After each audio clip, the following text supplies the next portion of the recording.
கிட்டத்தட்ட 8000க்கு மேல வீடியோஸ், 50க்கும் மேற்பட்ட பெண்கள். தாவேகா நிர்வாகி இதுல முக்கிய ஆளு. என்ன பண்ணியிருக்காரு அப்படின்னா, மொத்த பேரையும் "அப்பா உங்களுக்கு ஆதரவு இல்லையா? நான் ஆதரவு தரேன். ஏற்கனவே விஜய் அண்ணா ஆதரவு தர்றதெல்லாம் தெரியும். பாதிக்கப்பட்டவங்களுக்கு அவர் வீட்டுக்கு கூப்பிட்டு வச்சு ஆதரவு தருவாரு. இவரு ரூம் போட்டு ஆதரவு தருவாரு." அப்படியான ஒரு வேலையை தான் சேலத்தை சேர்ந்த மணிகண்டன் அப்படின்றவர் தாவேகா நிர்வாகியா இருந்துகிட்டு இருக்காரு. அவர் பார்த்த வேலை. கிட்டத்தட்ட ஏகப்பட்ட பெண்கள் இதுல பாதிக்கப்பட்டிருக்காங்க. இந்த சிங்கப்பெண் அதிரடி படை என்ன பண்ணிக்கிட்டு இருக்கு? இல்ல சாதாரண காவல்துறை தான் என்ன பண்ணிட்டு இருக்கு? இந்த அரசு என்ன பண்ணிக்கிட்டு இருக்குன்ற கேள்வியை எல்லார் மத்தியிலும் வைக்க தோணுது. நாங்க வந்ததுக்கு அப்புறம் பெண்கள் பாதுகாப்பு உறுதிப்படுத்துவோம்னு சொன்னாங்கல்ல. அப்பா பாதிக்கப்பட்டுட்டாங்க. பட்டதுக்கு அப்புறம் வந்து குடுக்குற கம்ப்ளைண்ட்ட நீங்க எடுத்துக்கணும்ல. பொள்ளாச்சியில இதே மாரி ஒரு சம்பவம் நடந்துச்சு. அப்பவும் இதே மாதிரி ஆட்சியில இருக்கிறவங்களுடைய சம்பந்தப்பட்டவங்க தான் வந்து அதுக்கு அந்த பாதிப்புக்கு உள்ளாகுறவங்க, பாதிப்புக்கு ஏற்படுத்துறவங்க யாரு அப்படின்னு பார்த்தீங்கன்னா, ஆட்சியில யார் இருக்காங்களோ அவங்களுக்கு சம்மந்தப்பட்டவங்க. எஃப்ஐஆரே போட மாட்டேன்னு இருக்காங்க. இப்ப வரைக்கும் எஃப்ஐஆர் அவங்க மேல போடாம இருந்திருக்காங்க. அதுக்கான காரணம் என்ன? ஆட்சி அதிகாரம் கையில வந்துருச்சு அப்படின்ற ஒரு திமிரு, ஆணாதிக்கம்ன்ற திமிரா? என்ன நடந்துச்சு ஃபுல்லாத்தையும் இந்த வீடியோல பார்ப்போம்.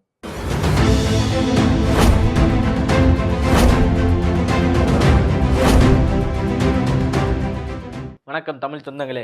அதாவது மணிகண்டன் என்பவர் வந்து பார்த்தீங்கன்னா, மளிகை கடை வச்சிருக்காரு. சேலத்துல கொண்டாலம்பட்டி அப்படின்ற ஒரு இடத்துல வந்து பார்த்தீங்கன்னா, மளிகை கடை வச்சிருக்காரு. மளிகை கடை வச்சிருக்கப்ப கடைக்கு வந்து போறவங்க இப்படி நெறைய பேர் இருப்பாங்க இல்லையா? அப்படி வந்து போறவங்க கிட்ட அவங்க விவரம்லாம் பேசுறது, ஜென்ரலா பேசுறது இது எல்லாருக்குமே தெரிஞ்ச ஒரு விஷயம் தான். அப்படி பேச்சு வாக்குல பேச்சு குடுத்து இவரு என்ன பண்றாரு அப்படின்னு பார்த்தீங்கன்னா, அவங்க பாதிக்கப்பட்டிருக்காங்களா? அவங்களுக்கு கேட்க நாதி இருக்கா? இல்லையா? அவங்க எந்த பின்புலத்துல இருக்காங்க? அப்படின்னு அவங்களுடைய பின்புலங்கள தெரிஞ்சுக்கிறது. பின்புலங்கள தெரிஞ்சுக்கிட்டு, அதுக்கப்புறம் அவர் பண்ற வேலைகள் என்ன அப்படின்னு பார்த்தீங்கன்னா, ஓகே இவங்களுக்கு கேட்க ஆளு கிடையாது. இவங்க பாதிக்கப்பட்டிருக்காங்க. இவங்களுக்கு மணி நீட் அதிகமா இருக்கு. அப்படின்ற ஒரு சூழல புரிஞ்சுகிட்டு, அவங்களுக்கு ஆதரவு தரா மாதிரி உதவி பண்றா மாரி உதவி பண்ணி, பேசுற மாரி ஆறுதலா பேசுற மாரி திரும்ப திரும்ப பேசி, அவங்கள அரவணைப்போடு வச்சுக்கிட்டு, அவங்கள ஒரு நிர்பந்தத்துக்கு தள்ளுறாரு. என்ன அப்படின்னு பார்த்தீங்கன்னா, இல்ல நமக்கு அரவணைப்பு அவருதான் அப்படின்ற ஒரு நம்பிக்கைய ஏற்படுத்துறாரு. அப்படி நம்பிக்கைய ஏற்படுத்தி, தனியா ரூம் போடுறது, அடிக்கடி வீடியோ கால் பண்ணி பேசுறது, ஃபோன் கால்ல பேசுறது, அவங்களுக்கு ஆறுதலா இருக்கிற மாரி பேசுறது, அதுக்கு உபயோகமா அவங்கள பயன்படுத்திக்கிறது, உடல் ரீதியா, பாலியல் ரீதியா பயன்படுத்திக்கிறதுன்னு இந்த சம்பவங்கள்ல ஈடுபட்டிருக்காரு. இப்படி தொடர்ந்து அந்த சம்பவங்கள்ல ஈடுபடும்போது, அதே சம்பவத்துல பாதிக்கப்பட்ட ஒருத்தவங்க என்ன பண்றாங்க அப்படின்னு பார்த்தீங்கன்னா, இல்ல இது ஏதோ சரியில்லன்னு சொல்லி, தனியா ஒரு நாள் வந்து ரூம் போடுறாங்க, பார்க்குறாங்க. அந்த இடத்துல வந்து ஏதோ ஒரு சம்பவம் நடக்க இருக்கு. அதுக்கு முன்னாடி அவர் ரெஸ்ட் ரூம் போயிட்டு வர அந்த கேப்ல ஃபோன் வருதுன்னு சொல்லி ஃபோன எடுத்து பார்த்துருக்காங்க.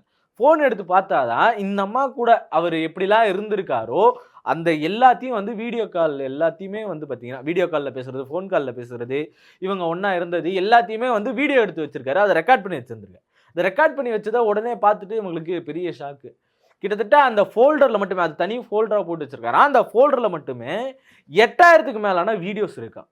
50க்கு மேற்பட்ட பெண்கள் இருப்பாங்க. ஸ்வைப் பண்ணி பார்க்கும்போது தெரிஞ்சிருக்கு. எல்லாரும் வேற வேற ஆட்களா கிட்டத்தட்ட 8000க்கு மேல அ வீடியோஸ் மட்டும் வச்சிருக்காரு.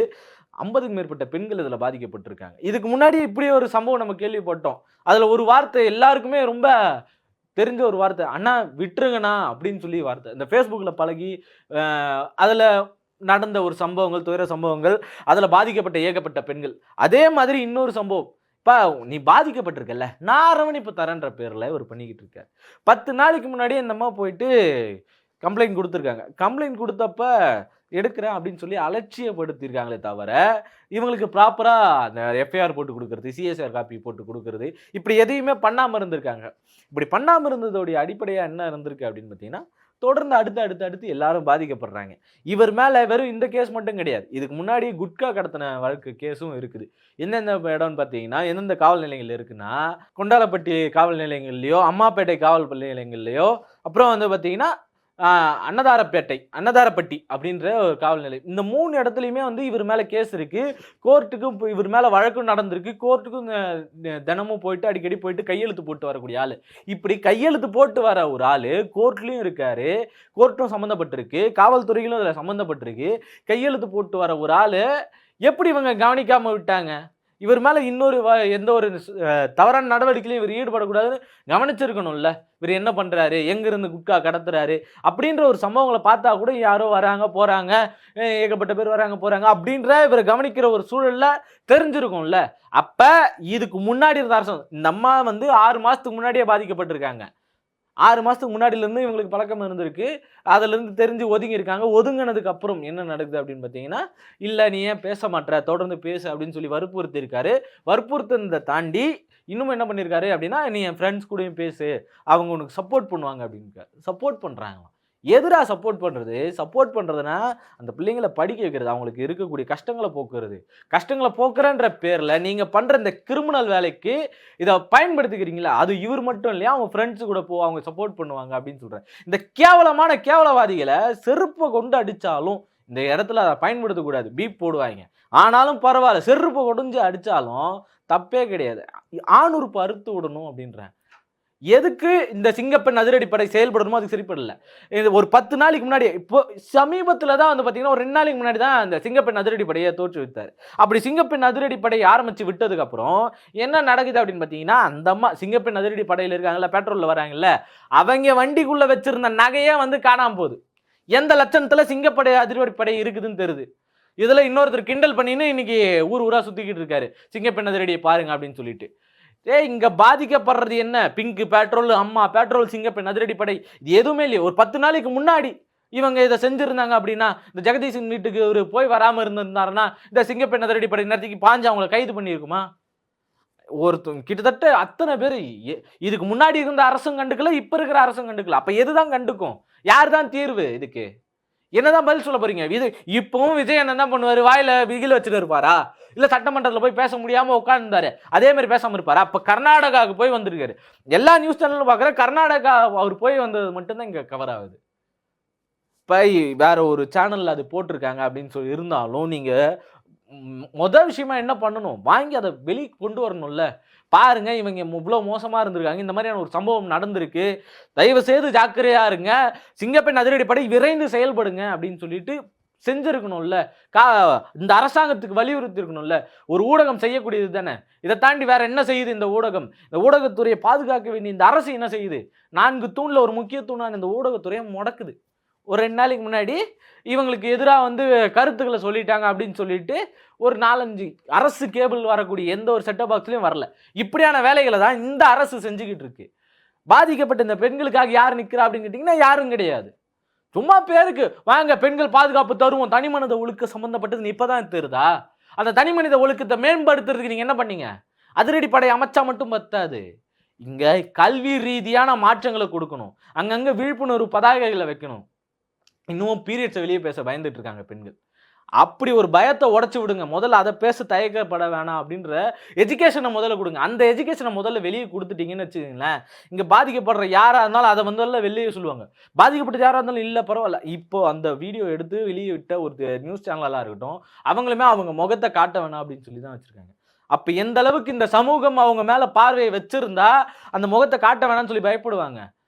உண்மையிலே பயப்பட வேண்டிய அந்த முகம் வெளிய தெரியாம இருக்கணும் அப்படின்னு சொல்லி பயப்பட வேண்டியவன் யாரு அப்படின்னா, இந்த சம்பவத்துக்கு உட்பட்டவன் தான். அந்த சம்பவத்த செஞ்சவன் தான். ஆனா அவன் பயப்படல. இவங்க எல்லாரும் பயந்துட்டு இருக்காங்க. இன்னும் எத்தன நாளைக்கு இப்படி பயந்துட்டு தான் இருக்க போறது? சம்பவம் நடந்தா இப்ப எனக்கு பரவால்ல. நல்ல வேளை அந்த முகம் தெரியலனாலும் பரவால்ல அப்படின்னு சொல்லிட்டு, இந்த 4 பேருக்கு இன்னும் போய் சேராம இருக்கணும். 4 பேர் இன்னும் பாதிக்கப்படாம இருக்கணும். எனக்கு நடந்தது இன்னும் 4 பேருக்கு நடக்காம இருக்கணும்னு அந்த அம்மாவோட எண்ணம் மட்டும் தான் இன்னைக்கு வெளிய கொண்டு வந்திருக்கு. இல்ல எனக்கு எதுக்கு? ஐயோ! நம்ம 4 பேர் தப்பா நினைப்பாங்களோ அப்படின்னு நினைச்ச அந்த அம்மா அமைதியா இருந்துச்சுன்னா, இதுவும் வெளிய தெரிஞ்சிருக்காது. இப்படிதான் நம்ம சமூகம் மொத்தமும் இருந்துகிட்டு இருக்கு. அடிப்படையிலிருந்து மாற்றத்த கொண்டு வாங்க அப்படின்னு சொல்லி கேட்டுக்கிறேன். என்னன்னா ரொம்ப சின்ன பிள்ளைங்கள்ல இருந்து பெரிய வயசு வரைக்கும் எல்லாருமே பாதிக்கப்படுறாங்க. பாதிப்புக்கு உட்படுத்துறது யாருன்னா, அதே சின்ன பிள்ளையில இருந்து வயசான ஆட்கள் வரைக்கும் இருக்காங்க. இவங்க எல்லாருக்கும் எங்க அறிவு போச்சு? தனிமனித ஒழுக்கம், சுயமரியாதையும் ஒண்ணு வேணும் அப்படின்றாங்கல்ல. அந்த தனிமனித ஒழுக்கத்துக்கு இங்க என்ன நீங்க வழிவகுக்கிறீங்க? அவங்களுக்கு அந்த விழிப்புணர்வு இல்லையே. அந்த விழிப்புணர்வு குடுக்குறதுக்கு என்ன பண்றீங்க அப்படின்னா, பெரிய கேள்விக்குறியா தான் இதுவரைக்கும் இருந்த மொத்த அரசும் செஞ்சிருக்கு. இப்ப இருக்கிற இந்த அரசும் செஞ்சுட்டு இருக்கு. சிங்கப்பெண் அதிரடிப்படையால ஒண்ணும் புடுங்க முடியாது.